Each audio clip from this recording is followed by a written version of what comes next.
The HOA actually hired a private investigator to spy on me minus 24/7 surveillance, hidden cameras, detailed reports of my daily movements, all because I parked my dad's old fishing boat in my own driveway. When you dare to challenge the suburban overlords, things get absolutely insane. You think I'm exaggerating? By the end of this story, their president was facing embezzlement charges. Someone tried to break into my house to steal evidence, and I transformed my eyesore boat into the most epic clapback in HOA history. If you're reading this hiding in your bathroom to escape your family, drop a comment saying Team Ugly Boat below. I promise this neighborhood drama will have you laughing out loud in your toilet sanctuary. It all started last June when I moved into Pine Ridge Estates, an upscale neighborhood with manicured lawns, pristine houses, and residents who seem to scrutinize everything through their designer sunglasses. I'm Marcus Mitchell, a 40-year-old engineer who finally landed a promotion that allowed me to afford a modest house in this supposedly prestigious community. I grew up in a blue-collar family. My father was a fisherman who taught me the value of hard work and integrity. When he passed away 3 years ago, he left me his weathered fishing boat, which meant more to me than any luxury item ever could. It wasn't much to look at with its faded blue paint and patched-up seats, but it held memories of countless fishing trips and life lessons my dad had shared while we waited for the fish to bite. I had promised myself I would restore it as a weekend project, a tribute to him and our relationship. The last fishing trip we took together was just 2 months before his unexpected heart attack. We'd gone out at dawn, the mist still hanging over the water as we navigated to his favorite spot. The thing about fishing, Marcus, he'd said, casting his line with the practiced ease of decades, is that it teaches you patience and persistence. Sometimes you cast 100 times before you get a bite, but when you do, he'd smile that crinkly-eyed smile of his. It's worth every minute of waiting. That boat was my connection to him, to those moments that shaped who I am. So when the neighborhood's self-appointed queen bee decided it was an eyesore, I wasn't about to just roll over and give in. That boat wasn't just fiberglass and metal. It was memories, legacy, and a promise I'd made to keep those things alive. My father had been a man of principle, someone who believed in treating people fairly but also standing firm when necessary. He'd built his small fishing business from nothing, weathering economic downturns and changing regulations with the same quiet resilience he showed when facing stormy waters. There's always a way through if you're willing to navigate carefully. He'd tell me. His approach to conflict wasn't confrontational by nature, but he never backed down when something truly mattered. This situation with the HOA, it would have made him chuckle at first, then straighten his back and set his jaw in that way that meant he wasn't going to be pushed around. I could almost hear his voice in my head as I stared at that warning notice. Sometimes, son, the best way to fight isn't with your fists, but with your wits. The first sign of trouble came the day I moved in and parked the boat in my driveway. I noticed the sideways glances and whispers from neighbors walking their perfectly groomed dogs. One older gentleman actually stopped, stared at my boat with disgust, then shook his head before continuing his stroll. I brushed it off as neighborhood snobbery, not realizing I had just triggered what would become a 3-month battle with one of the most tyrannical HOA presidents in suburban history. 3 days after moving in, I heard an aggressive knock at my door. Standing on my porch was a woman in her early 60s, impeccably dressed in a cream pantsuit, flanked by 2 stern-looking men clutching clipboards. She introduced herself as Karen Winters, president of the Pine Ridge Estates Homeowners Association, though her tone suggested she considered herself the queen of a small kingdom rather than an elected official of a suburban neighborhood. Mr. Mitchell, I'm afraid we need to discuss that. Vessel, in your driveway, she said, practically spitting out the word vessel as if it were profanity. It's a violation of our community standards and must be removed within 48 hours. She thrust a thick folder of documents into my hands, which I later discovered was a copy of the HOA bylaws with several sections highlighted in neon yellow. This is Pine Ridge Estates, not a marina, Mr. Mitchell. We have standards. The condescension in her voice was thick enough to cut with a knife. I politely took the documents and assured her I would review them, but something about her imperious attitude rubbed me the wrong way. Who was she to dictate what I could keep on my own property? That evening, I pored over the HOA agreement I had signed when purchasing the house. While there were vague references to maintaining community aesthetics and avoiding unsightly objects, there was nothing specifically prohibiting boats in driveways. The next morning, I found an official warning notice taped to my mailbox, complete with photos of my boat taken from multiple angles, including shots that could only have been taken from inside my property line. Now trespassing to gather evidence against me. That crossed a line. Something shifted inside me at that moment. If Karen Winters wanted to play the rules game, I would show her exactly what rules meant. I wasn't about to let some power-hungry HOA president bully me into giving up the last connection I had to my father. The boat was staying, but I needed a strategy. That's when I made my first critical phone call to an old friend who owned a printing business. You might wonder why I didn't just cave and put the boat in storage. After all, wouldn't that have been easier than engaging in what was becoming an all-out neighborhood war? Maybe, but there was something about Karen's approach. The entitlement, the condescension, the immediate escalation without any attempt at reasonable discussion, that tapped into something deep inside me. My father had taught me to stand up for what was right, even when it wasn't easy. You can comply with rules without surrendering your dignity, he used to say, and that's exactly what I intended to do, comply creatively, while making it clear I wouldn't be steamrolled by someone drunk on the minuscule power of an HOA presidency. Looking back, I realized that what really set me off wasn't just Karen's heavy-handedness. It was the complete disregard for what the boat represented. Had she approached me with even a modicum of respect or understanding, perhaps suggested a compromise like a better cover or a different parking position, I might have been more receptive, but her immediate dismissal of something so meaningful to me, treating it as nothing more than an offensive object that sullied her precious neighborhood aesthetic, felt like an insult not just to me but to my father's memory. Some battles aren't worth fighting, but this one mattered on a level that transcended neighborhood politics. It was about honoring promises, preserving connections, and refusing to let someone else decide what should be valued. Over the next 2 weeks, the situation escalated quickly. I received a formal violation notice with a fine that had mysteriously doubled from the amount mentioned in the bylaws, along with an invitation to attend the upcoming HOA meeting where my boat situation would be a primary agenda item. While working on the boat one Saturday afternoon, I noticed a woman watching me from the sidewalk. Unlike the other neighbors who had quickly averted their eyes when caught staring, she approached with a friendly smile. "You've certainly caused quite a stir in our little community," she said, extending her hand. "I'm Natalie Cross. I live 3 houses down on the left." Natalie turned out to be a real estate attorney who had successfully fought another HOA in her previous neighborhood. She explained that Karen's reign of terror had been ongoing for years, with numerous residents too intimidated to challenge her authority. Karen's not actually concerned about neighborhood aesthetics, Natalie confided as we sat on my porch drinking iced tea. Her husband left her for a younger woman 5 years ago, and she's been wielding the HOA like a weapon ever since. It's all about control for her. Natalie introduced me to Victor Walker, a 70-year-old retired lawyer who had been forced out of the HOA board after disagreeing with Karen's methods.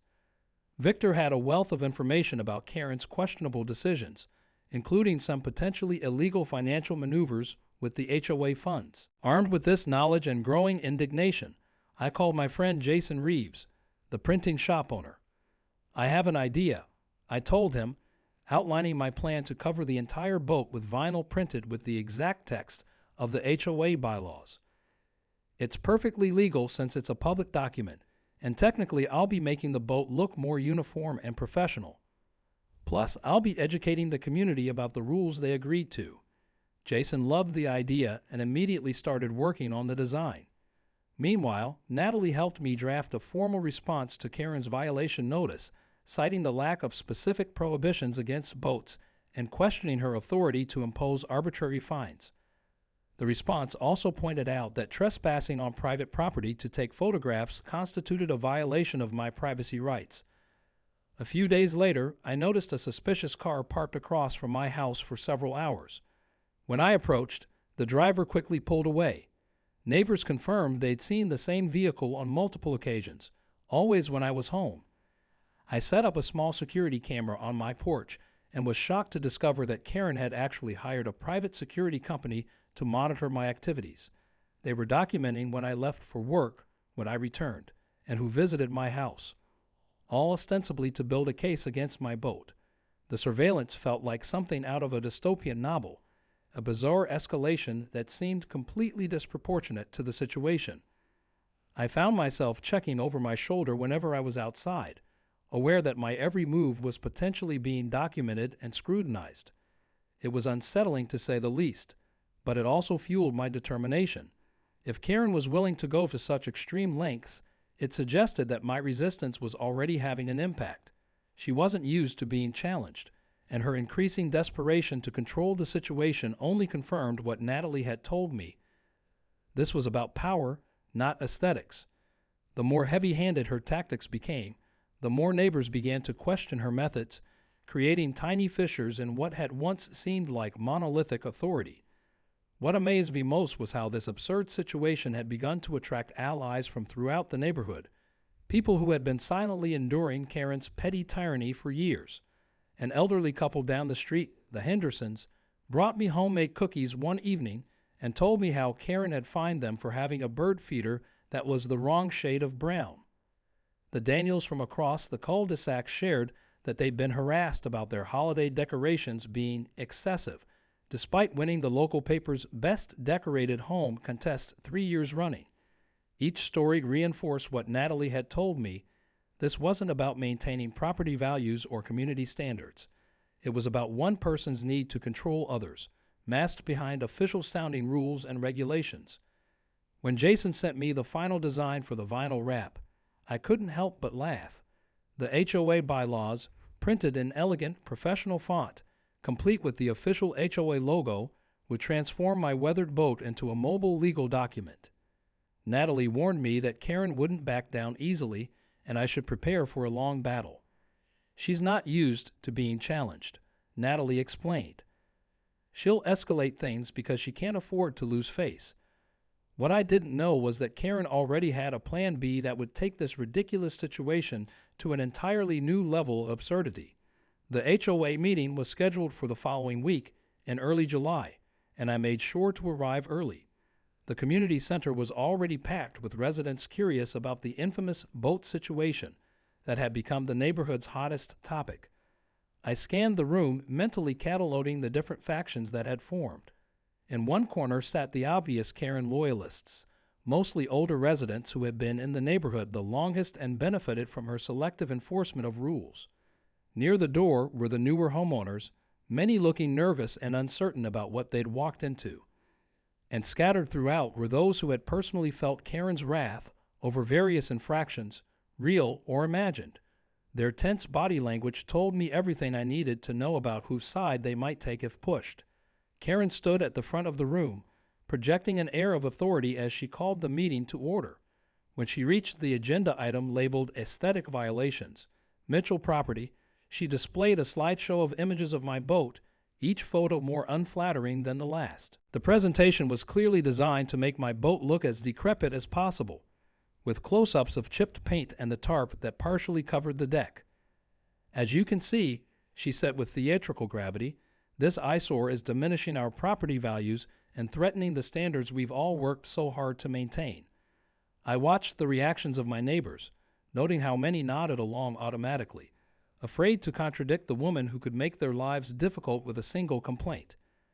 An older woman in the second row, who I later learned was Elizabeth Benson, a resident of 15 years, raised her hand timidly. "I don't mean to be difficult, Karen, but I don't really see how Mr. Mitchell's boat is any different from the Thompsons' RV that was parked in their driveway all last summer." A murmur of agreement rippled through the room. Karen's smile tightened almost imperceptibly. "The Thompsons had a special permit," she replied dismissively, though I noticed several confused looks exchanged among board members. Another resident, a middle-aged man named James Wright, spoke up from the back. "My understanding was that vehicles were permitted as long as they weren't on blocks or visibly damaged. The boat looks like it's in decent condition, just old. Karen's composure slipped just slightly as she tapped her manicured nails against the podium. "We're not here to debate past enforcement decisions," she said sharply. "We're addressing a current and obvious violation." A younger woman near the windows, Sarah Miller, who had recently received a violation notice for her garden gnome collection, raised her hand. "Actually, I'd like to understand the consistency of enforcement.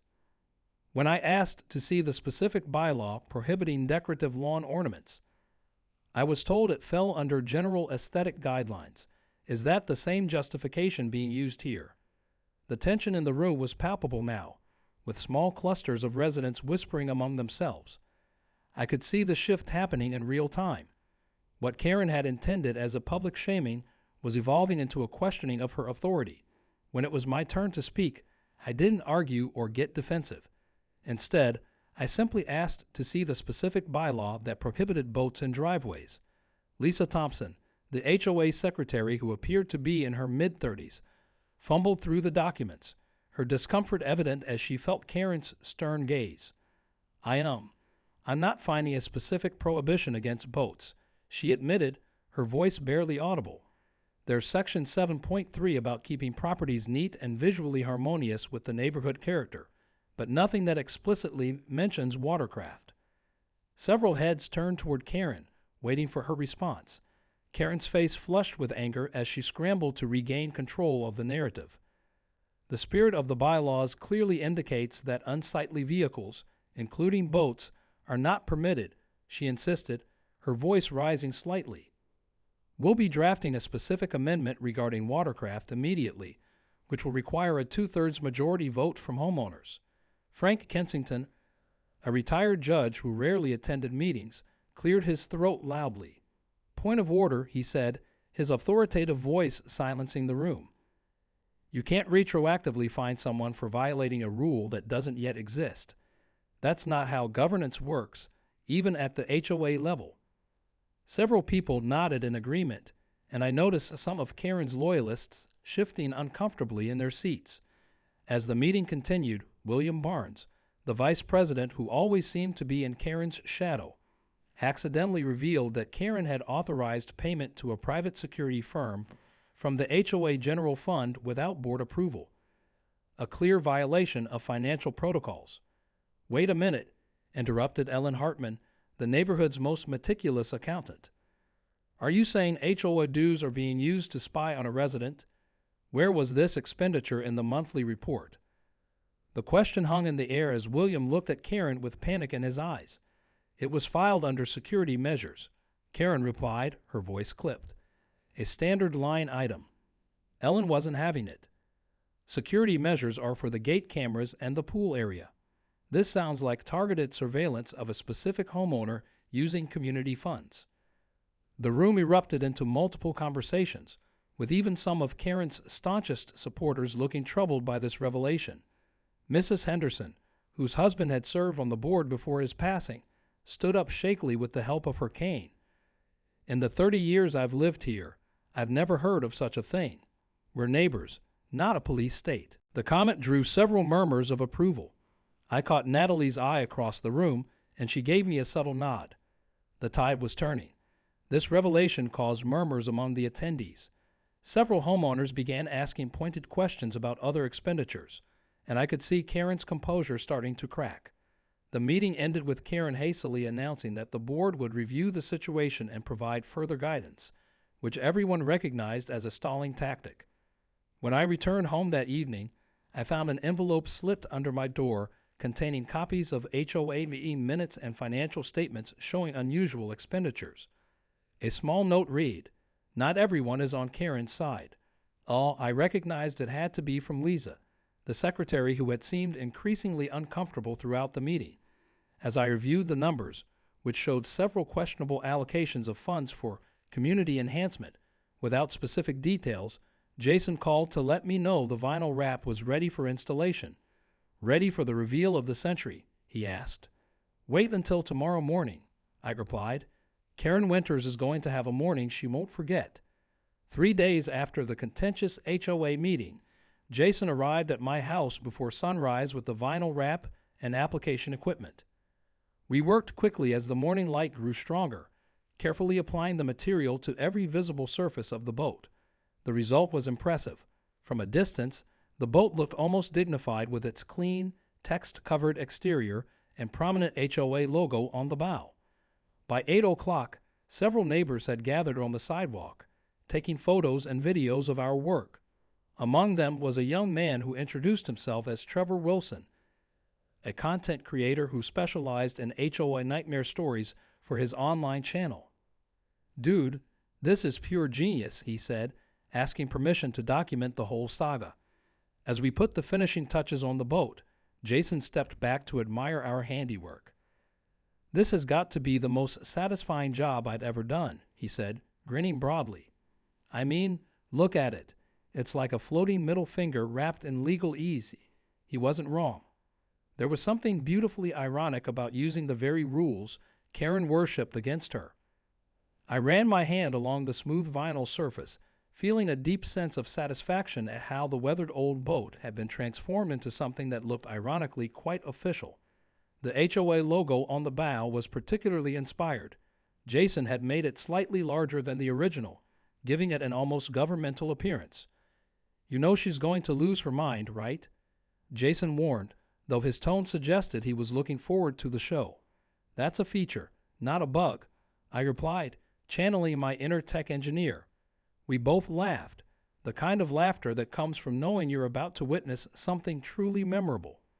By now, word had spread throughout the neighborhood, and people were coming by in a steady stream, some openly supportive with thumbs up and encouraging words, others keeping a cautious distance while still clearly interested in the spectacle. I noticed several people taking selfies with the boat in the background, and at least one family had brought lawn chairs to set up across the street, as if preparing for a neighborhood theater production.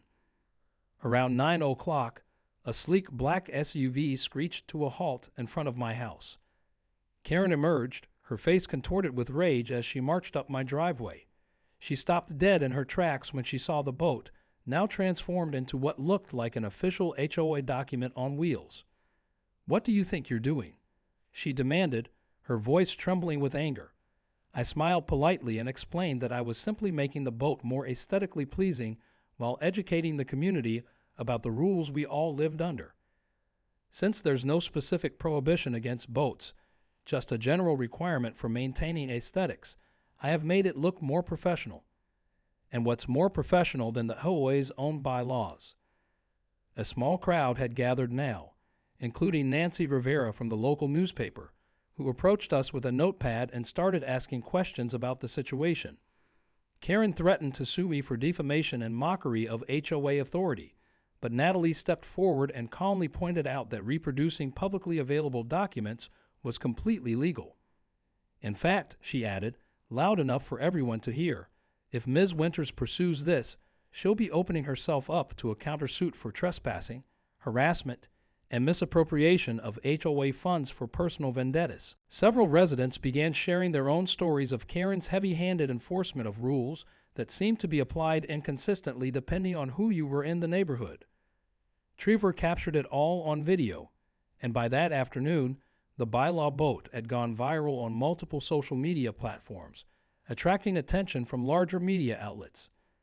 Karen retreated to her house and immediately called an emergency HOA meeting to address what she termed a community crisis. Meanwhile, I received a phone call from Victor. You should know what Karen doesn't want anyone to find out about the HOA finances. When Victor brought over the folder of documents he'd been collecting, I was genuinely shocked. This wasn't just about petty power plays anymore. There was evidence suggesting Karen had been using HOA funds for personal expenses, including a trip to Paris disguised as landscape architecture research and spa treatments listed as community wellness initiatives.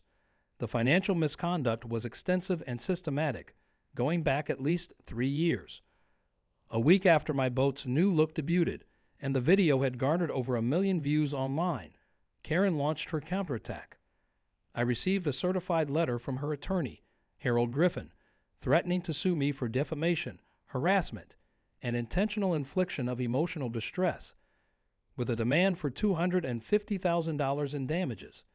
The letter was clearly meant to intimidate, filled with legal jargon and vague threats about irreparable harm to Miss Winter's reputation, and malicious intent to undermine legitimate authority. Natalie reviewed it and laughed. This is a classic SLAP suit, strategic lawsuit against public participation, she explained. It's designed to drain your resources and scare you into compliance, not because they have a legitimate case. She pointed out several flaws in their legal reasoning, including the fact that I couldn't defame someone with their own publicly available rules, and that their definition of harassment essentially amounted to me peacefully existing with my legally parked boat on my own property. They're hoping you'll panic and remove the boat rather than face a lengthy legal battle, she said. But they miscalculated, because I'd be happy to take this case pro bono just for the pleasure of watching it get thrown out of court. The next morning, I discovered my car had been vandalized with the word "IE Sword" spray painted across the hood. There was no direct evidence linking this to Karen, but the timing and choice of word made the connection obvious. The HOA board, clearly under Karen's influence, passed an emergency regulation prohibiting the display of HOA documents for purposes of satire or mockery, a rule that Natalie immediately identified as a violation of First Amendment rights. Rumors began circulating that I was financially unstable and living on my boat to avoid taxes, completely fabricated, of course, but damaging nonetheless. My sister Rebecca Mitchell flew in from Chicago to help me manage what she called the PR crisis. As a communications expert who had worked for a major public relations firm, she had plenty of ideas about how to fight back strategically. "This isn't just about your boat anymore, Marcus," Rebecca said as we reviewed the documents Victor had provided. "Karen has been abusing her position and misusing community funds. We need to expose this systematically. Karen organized an unofficial community meeting without notifying me, intending to vote on using HOA funds to sue me collectively. However, her plan backfired spectacularly when Gregory Winters, her ex-husband, made a surprise appearance. Gregory, a successful businessman who had served as OA president before Karen, stood up during the meeting and revealed that he had left Karen partly because of her embezzlement of HOA funds during his tenure. "I covered it up to avoid scandal," he admitted to the stunned audience. "But I can't stand by while she continues to abuse her power." Rebecca, Natalie, and I spent hours analyzing the financial documents, identifying numerous suspicious expenditures, personal travel expenses, spa treatments, and even the Paris trip that had been disguised as research. "We're not just attacking her ego anymore," Rebecca noted grimly. "We have enough evidence to potentially send her to jail." As I prepared documentation for potential legal action, my phone rang with an unfamiliar number. "Mr. Mitchell, this is Mayor Taylor. Karen Winters just called me about your boat situation. We need to talk." My heart sank, assuming the mayor would side with someone as influential as Karen seemed to be in the community. I agreed to meet him the following day, not knowing whether I was about to face another powerful adversary or find an unexpected ally. 2 weeks after receiving the threatening letter, I met Mayor Taylor at his office, bringing along copies of all the financial documentation I had gathered. The mayor, a practical politician in his late 50s, initially seemed concerned about the civil disturbance in one of his town's most affluent neighborhoods. However, after reviewing the evidence of financial impropriety, his demeanor changed completely. "This goes beyond neighborhood squabbles, Mr. Mitchell," he said gravely. "If these documents are accurate, we're looking at potential fraud and embezzlement charges."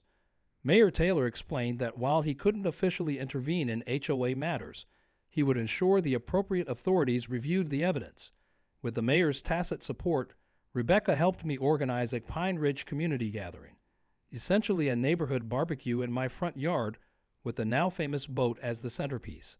The event was designed to build community solidarity and share information about the HOA's financial situation in a non-confrontational setting.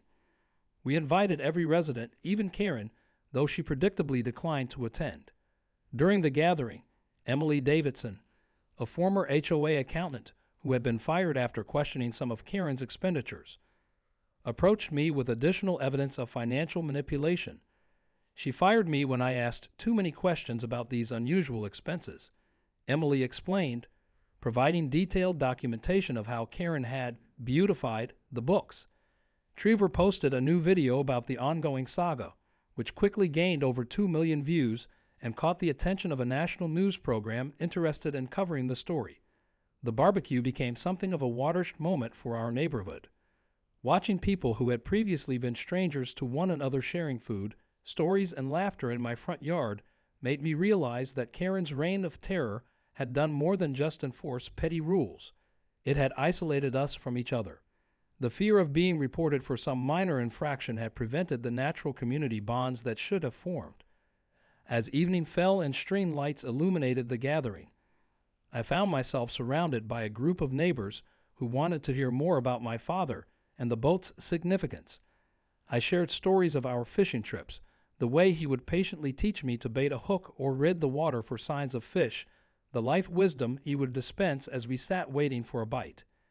He always said that a boat isn't just transportation, it's a vessel for making memories. I told them, surprised by the emotion in my voice. That's why I couldn't just put it in storage when Karen demanded it. It would have felt like storing away his memory too. There were nods of understanding all around, and I realized that many of these people had their own treasure connections to objects or traditions that might seem insignificant to others, but held deep personal meaning.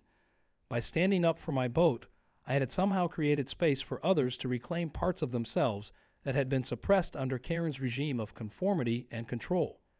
During the barbecue, I shared the story of my father and the significance of the boat, explaining that it represented not just memories but values he had instilled in me, standing up for what's right even when it's difficult. Many neighbors were moved by this personal connection, and I could see attitudes shifting as people realized this wasn't about an unsightly boat, but about community governance and accountability. Karen made one final desperate move. She hired someone to break into my house to steal the documentation, but my security cameras caught the intruder in the act. The police were called, and the would-be burglar quickly implicated Karen when faced with serious charges. William Barnes, the HOA vice president, seeing the inevitable collapse of Karen's power, decided to save himself by providing additional information about her misconduct over the years. Mayor Taylor informed me that both the tax department and the district attorney's office had taken an interest in the case. A vote of no confidence in Karen's leadership was scheduled, and I realized that what had started as a dispute over a boat had evolved into something much more significant, a community reclaiming its governance from corruption and abuse of power. The night before the vote, I received a text message from an unknown number. Meet me at the marina at 6:00 a.m. Have you told your mother about the pregnancy? I asked. Brenda shook her head. I was planning to tell her at Sunday dinner, but after finding those financial documents, I canceled. I haven't spoken to her since. She checked her watch and stood up. I should go. She thinks I'm at an early yoga class, and she'll start calling if I'm not back soon. As she turned to leave, she paused. There's one more thing on that drive.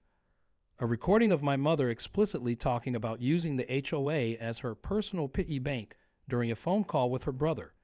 She was in the next room, and I recorded it on my phone after the tuition incident. She gave a sad smile. Good luck, Mr. Mitchell. For what it's worth, I think your boat looks quite dignified with all those bylaws on it. As Brenda walked away, I sat there processing everything she had shared. The USB drive felt heavier than its physical weight suggested. This wasn't just evidence. It was a daughter's painful decision to choose integrity over loyalty to a parent. Later that day, with Natalie and Rebecca by my side for moral support, I reviewed the contents of the drive. It was even more damning than Brenda had described. There were dozens of emails showing Karen directing selective enforcement of rules, explicit discussions of using HOA funds for personal expenses, and perhaps most disturbing, her strategic plan for forcing out residents who didn't fit her vision of what Pine Ridge Estates should be. The audio recording was crystal clear, Karen laughing as she described how easy it was to manipulate the HOA finances because no one ever reads those boring reports anyway.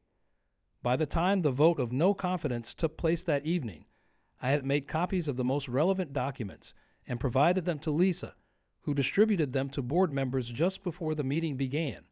The vote took place with unprecedented attendance from community members. Karen was removed from her position by an overwhelming majority, with Victor Walker appointed as interim president, Lisa Thompson retained as secretary, and a new committee established to review all HOA regulations. Karen now faced not only community rejection, but also a formal investigation by tax authorities and potential criminal charges for embezzlement. As she stormed out of the meeting, I caught a glimpse of her face, not just angry but genuinely shocked, as if she'd never considered that her actions might have consequences. I wondered if she suspected her own daughter's role in her downfall, and what that realization would do to their already strained relationship. The news of Karen's removal spread quickly through town. Local media picked up the story, framing it as a David versus Goliath tale of a lone homeowner standing up against corrupt governance. While I appreciated the narrative, I made sure to emphasize in every interview that this wasn't my victory alone. It belonged to everyone who had found the courage to speak up. The investigation into Karen's financial misconduct moved swiftly, with preliminary findings suggesting misappropriation of over $150,000 over a 5-year period. There was a certain poetic justice in knowing that her downfall came not from her tyrannical enforcement of aesthetic rules, but from the financial improprieties that she had tried so hard to conceal beneath a veneer of procedural correctness. With Karen's downfall, the community organized a comprehensive meeting to rebuild the HOA from its foundation. More than 90% of residents signed a petition demanding a complete review of all HOA bylaws. A special committee of 7 people, including myself, Natalie, and Victor, was formed to draft new regulations with input from legal experts. The sense of relief and renewed community spirit was palpable as people who had previously avoided eye contact with neighbors now engaged in animated conversations about how to improve their shared living environment. I decided to keep the vinyl wrap with the HOA bylaws on my boat as a reminder of the importance of standing up against injustice, though I did begin the restoration work my father would have wanted. The process of rewriting the HOA guidelines turned out to be a surprisingly unifying experience for our community. We held open forums where residents could share their thoughts on what made a neighborhood truly desirable, and it wasn't about enforcing uniformity or policing every minor detail of someone's property. Instead, people talked about safety, mutual respect, shared spaces where neighbors could gather, and reasonable guidelines that protected property values without stifling personal expression. We eliminated vague provisions that could be selectively enforced and replaced them with clear, specific rules that everyone could understand. We also established a transparent process for reviewing complaints and making decisions, with checks and balances to prevent any single person from wielding too much power. As I worked alongside neighbors I had come to know and respect, I sometimes thought about how different this outcome was from what I had initially anticipated when Karen first knocked on my door. What had started as a simple desire to keep my father's boat had evolved into something much more significant, a complete reimagining of how our community governed itself. And somewhere along the way, my boat had become a symbol of resistance to petty tyranny, a tangible reminder that sometimes standing your ground can lead to positive change that extends far beyond your own driveway. Trevor created a final video about the story titled How a Boat Saved a Community, which became his most viewed content to date. The documentary-style piece captured the evolution from a petty dispute to a community revolution, ending with my father's saying that I had adopted as a personal motto: "Sometimes you have to swim against the current to get where you need to go."